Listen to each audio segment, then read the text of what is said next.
Our breaking news tonight, Florida bracing for a direct hit from a newly strengthened Category 5 Irma.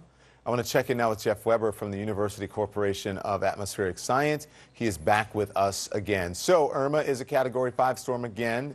So talk to us about how Irma is staying. Why is it staying so strong? Well, Irma's had the ability to carry this big shield of water and moisture around with it. And so it's kind of protected itself from any incursions from land. Now, it went through an eye wall replacement cycle over the past 24 hours.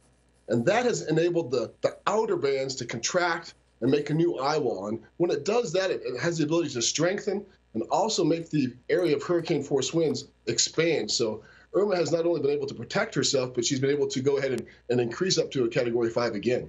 How is Irma different than hurricanes that we have seen in the past? I mean, it certainly looks a lot bigger. It is a lot bigger, and it kind of reminds me of the super typhoons we see in the Pacific.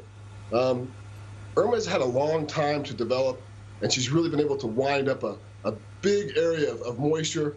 And so no matter where Irma makes direct landfall, there's going to be impacts, as the gentleman before said, for 150 miles. 70 miles from the island will experience hurricane force winds. So this storm has had a long life. It's had a very, very warm ocean to draw on, very little shear. It's developed in a very perfect environment, and that's enabled it to grow to this huge size.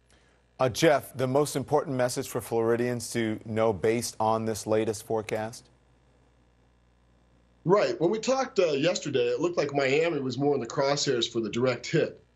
Since then, the models have brought it a little bit farther west, about 50 miles farther west, which is great news for the people in Miami. But for the people on the west coast of Florida, this is going to be their now catastrophic storm, it looks like. It looks like it's going to come in around Naples, Fort Myers area, and roll along the coast kind of like a buzzsaw, possibly doing great damage to the Tampa Bay, St. Petersburg area as well. It's amazing with a peninsula like Florida what a difference of 50, 60, 70 miles east or west can make.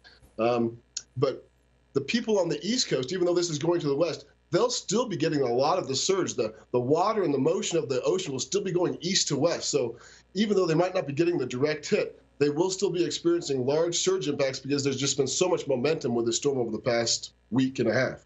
Jeff Weber, thank you, sir.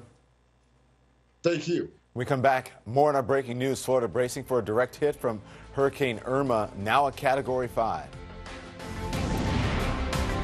I'll have the link.